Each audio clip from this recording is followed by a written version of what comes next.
We just wanted to give you an update on what our expenses were for the entire month that we spent in Albania. My name is Harry. And I'm Sharlene. So we are living on a military pension of around $4,000 per month. Stay with us to find out how much it costs to live in Albania for the month of April. So the biggest expense obviously is accommodation. We spent 16 nights in Tirana at an Airbnb, a cute little studio apartment, which was $34.95 a night. Then we had 13 nights in Saranda at a hotel, which was $49.50 a night.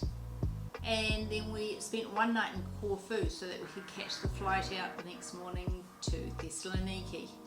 So our total accommodation for the entire 30 days was $1,282.94. So let's talk about one of my favorite things, and that's restaurants. This includes all eating out, drinks, or etc., or any food that we did not prepare in our Airbnb or in our flat, or we didn't purchase at a supermarket or in a market. So eating out was so inexpensive that we ate out once most days and just had breakfast and a light meal during the course of the rest of the day. We pretty much purchased coffees every day. Most days. Yep. And I'd probably say one of our favorite places to eat was in Saranda, and there's a little place called Besubaki by Mario. It was good. So that was probably our favorite fast food place that we ate at. And then if we had sit-down meals again in Saranda, I mean, there was a few places in Toronto that we really loved, but I would say Marini's and Haji were probably our couple of favorites as well. So other than that, I mean, there's about $35 worth of incredible food for two people, and sometimes we weren't even able to finish it all. So as far as expenses go with restaurants and eating out, our total expenses were $749.38. So for the little bit of food that we did prepare in our apartment, things like breakfast, like granola, yogurt, milk, that type of thing. Our total for the month was $234.16.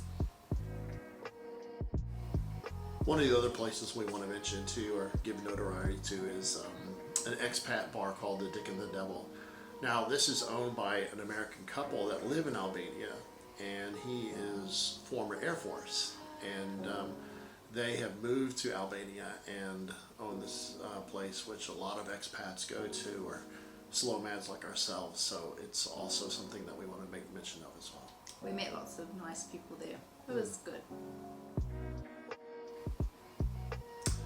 So talking transportation, we had a bus from Tirana to Saranda, which was about 1,700 lek a piece, or close to $17 US. We found this to be the best mode of transport. Now there were many ways you can get from Tirana to Saranda, but we felt that the bus was the most inexpensive way to do it, so this is what we did. We took a taxi to and from the airport to hotels in both Tirana and Saranda. We even had a private taxi tour for 6 hours from Serande to Gjirokaster and also Blue Eye, and back to Saranda, which was about 5,500 lek per couple. We split the cost with the cab with another couple, so 5,500 lek comes to about $55 US for each couple, so that wasn't too bad. But again, Julio took great care of us the whole 6 hours, made sure we got there and back, and it was just a fantastic time. But he was a real good person to be with as well. So and then of course public bus from Saranda to Butrint and return was about 800 lek return per person, so that also wasn't so bad. So the total cost for that was about $246.36 For the whole month. for the whole month. Correct. Wow. So as far as sightseeing, even though we're living in these places for a month, obviously we like to see some of the special places around about the area. In Tirana, we went to Bunk Art to one of the huge big bunkers that you'll see spread all over Albania, and they have the history of Albania, the country, and how they've come through communism and the history. It was quite sad, but it was actually very educational and very interesting.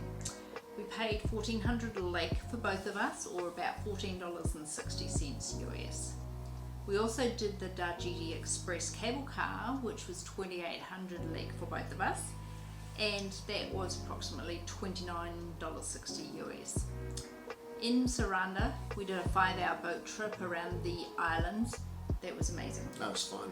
We shared it with some wonderful new friends that we've made. So it cost us 5,000 lek per couple, or about $53 US.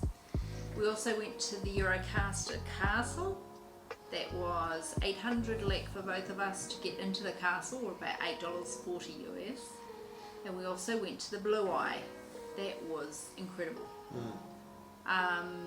That was only 100 lek for both of us to get into, or about $1 US.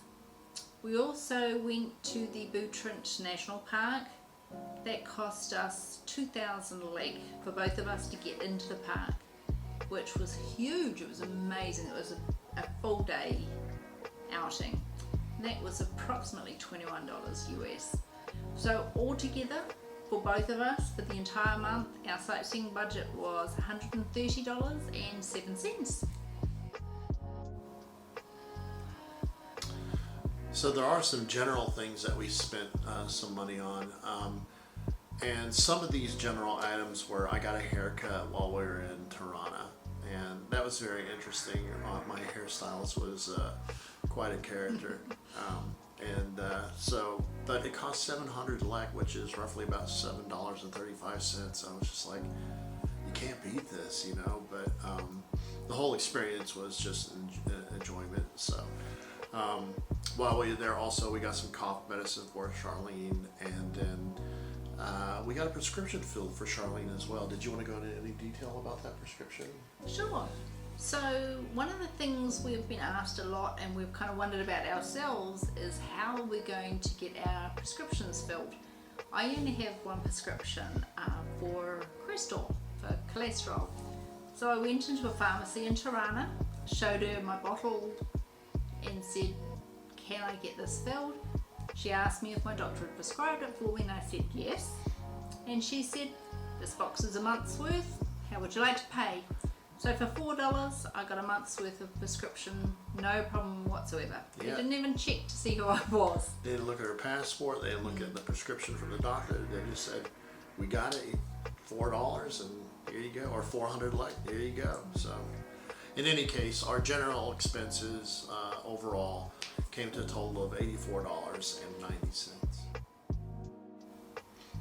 So obviously, as retired military, one of the best things about having served in the military is TRICARE. So our health insurance is $31.41 for the family, for Harry, myself, and our youngest son who's still on the plane with us. So we haven't had to use it since we've left the US yet, but that's our annual deductible divided by 12. And then the other thing that we also have invested some money in, that we included in our monthly budgets, are my eSIM cards, or our eSIM cards. But for right now, we just have the one, and that's the global plan with Arello. We paid $69 for the annual plan, so we're only expecting that probably go to about 8-month mark, but we'll see. But in any case, we'll probably get one for Sharlene as well once we travel further, but that expense came to $8.60. That means that living really well in Albania for an entire month cost us $2,767.69. Now that didn't include a flight cost. We did have a flight from London to Tirana, but you might not have that, so we didn't include that. But our flights from London to Tirana were $535. So altogether, our total cost for the month, including our flights, was $3,303.17. So I guess the real question is it affordable to live in Albania for a month? And my answer is yes. I think we came under budget. I think we did a fantastic job, and I think we could have done probably a lot more. But I think It was our first month. We Yeah. were enjoying life. yeah, it was a great country. I would definitely come back. We are definitely coming back. I'll just put it that way. But it is an affordable place to live. So continue to follow us, like and subscribe, and we'd love to hear your feedback or your comments, and look forward to the next adventure with To Travel Without Worries.